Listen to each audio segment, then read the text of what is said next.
Hello everyone, সবাই কেমন আছো?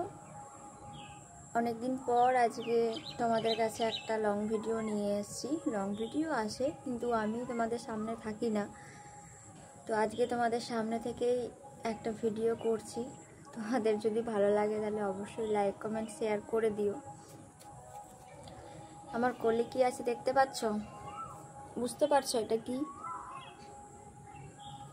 আমার সোনা মামামের খুব খুব একটা ভালোবাসার জিনিস, এটা হচ্ছে পেঁচা। হয়তো তোমরা দেখে বুঝতে পারছো।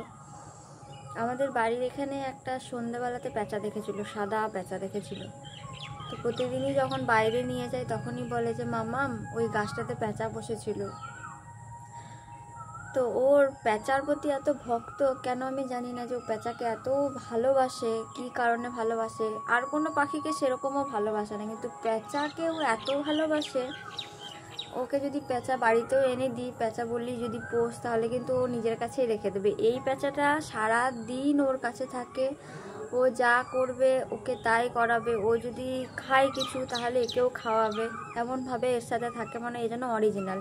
এটা কিন্তু অরিজিনাল নয়, দেখো এটা কিন্তু পুতুল, টেডি। জিনিসটাও খুব সুন্দর, শক্তপোক্ত। তো যেহেতু ও ভাঙতে চুরতে পারবে না, সেই জন্য এরকমভাবে আনা হয়েছে। আর পেঁচার মুখটা কিন্তু একটু বেঁকা আছে, দেখো তোমরা দেখে বুঝতেই পারো পেঁচার মুখটা কিন্তু একটু বেঁকা আছে।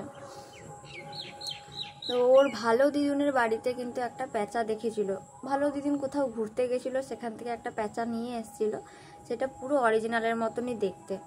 তো ওই পেঁচাটাকে নিয়ে ও বাড়ি আনার জন্য খুব ঝোঁক করেছিল যে না ওই পেঁচাটাই ও নিয়ে আসবে।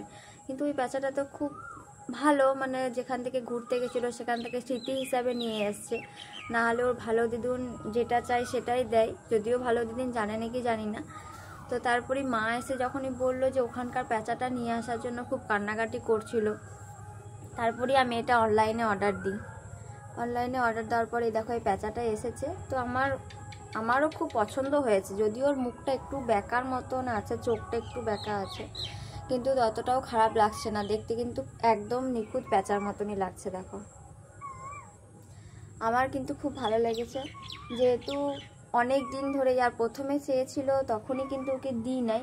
অনেক দিন পরে পেঁচার জন্য ঝোঁক করেছিল, পেঁচার জন্য যেখানে দেখতো সেখানে ও পেঁচা নেবো পেঁচা নেবো। মেলাতে নিয়ে গেলেও মাম কী নেবো, আউল নেবো, পেঁচা নেবো।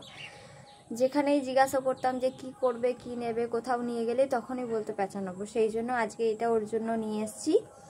তো যদি ভালো লাগে তাহলে অবশ্যই তোমরা জানিও কেমন হয়েছে এই ছোট্ট পেঁচাটা আমার মামামের জন্য।